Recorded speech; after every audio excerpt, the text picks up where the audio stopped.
As beside him I could see to my surprise, as he gazed around the park, the tears swelled in his eyes.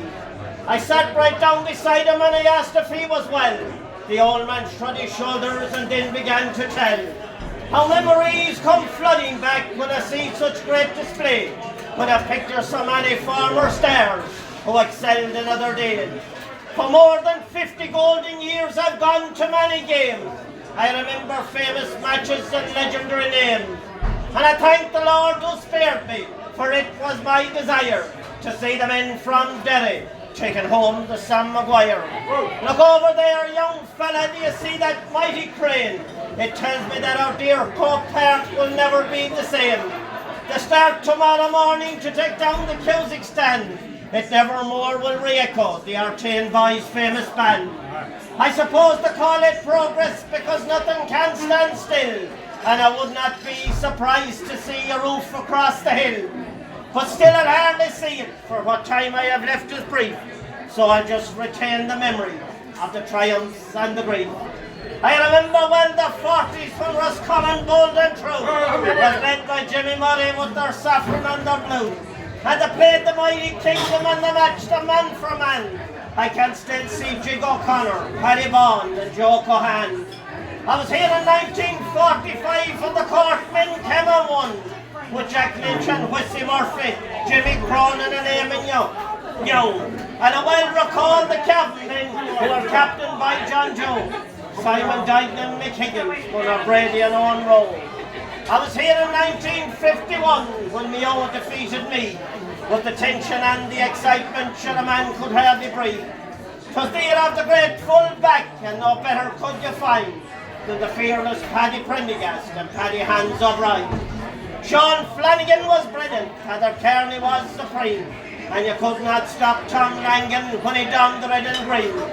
Paddy Meegan was a flyer, Frankie Bevan was hard to stop, and the man who took some watching was McDermott with the cap.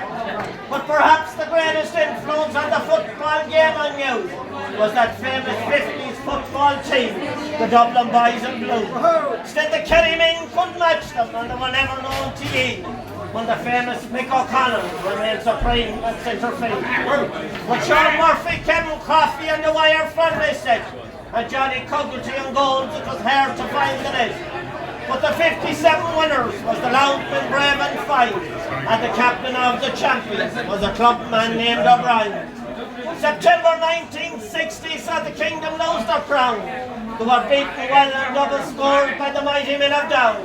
A goal from James McCarthy set the Downmen's hearts on fire, and when across the border it was a first for Sam Maguire. The next year they met Offaly with McCasey, Greg Hughes and the captain Willie Nolan. What excitement they infused. The Downmen won by a point and champions did remain, when more than 90,000 fans were present for that game. And Galway in the 50s I can still remember best. Jack Mangan, Mick Reilly, Frankie Stockwell and the rest. And the greatest football genius I have ever seen by far. Yes, it has to be Sean Percy, that magnificent tomb star. And Galway in the 60s was a treat for all their fans. The Donlans and the Keenans, no team they had great hands. If you ask me what's the greatest team, I would really have to say 'twas Kerry in the 80s with Pat Spillane and Jack O'Shea. It's very strange, the old man said, how all these memories last. I remember 50 years ago, but forget the recent past. And thinking of the other greats, real heroes in their day, who never won a title after years of brilliant play. Sean Armstrong from Antrim, Eddie Devlin from Tyrone, and the stalwart Frank McGuigan, and the brilliant Nicky Jones. Bill Goodison from Wexford, Bill McCurry from Armagh, and the fair-haired Willie Casey from the town of Ballinasloe. Roscommon had O'Malley, what a credit to the game, and then came Darragh Hurley, another famous name. There was Sligo's Mickey Cairns, Burns Murphy and Naas O'Dowd, and Wicklow's Johnny O'Reilly and Jim Rogers done them proud.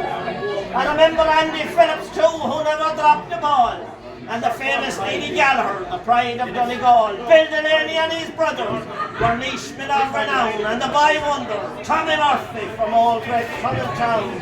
I remember famous Billy White, Pat Connolly and Tom Carew, And I remember Ali Crahill, he was a good one too. There was Corkman, Alec Ryan and McCartney from Westmeath. Oh, and Cavan's Jim MacDonald had such power, skill and speed. Let's not forget the Leitrim men, the Snorers Carl Flynn, and the likes of Pat McGarry, we will never see again. There was Dennis Jim McGeever and Sean O'Connell and no fear, but they never got a hand on Sam though they stared for many a year. The crowds were still departing, so we both got up to go. The old man took me by the hand and he said, I'm sure you know. There's one I haven't mentioned yet, the greatest of the Gael. No words can do him justice, so for us all fail. His majestic contribution to the game we love so dear. Since August 1938, we acknowledge and revere. He filled our homes with atmosphere and his talent was so rare. He's that great commentator, our beloved Leon O'Hare.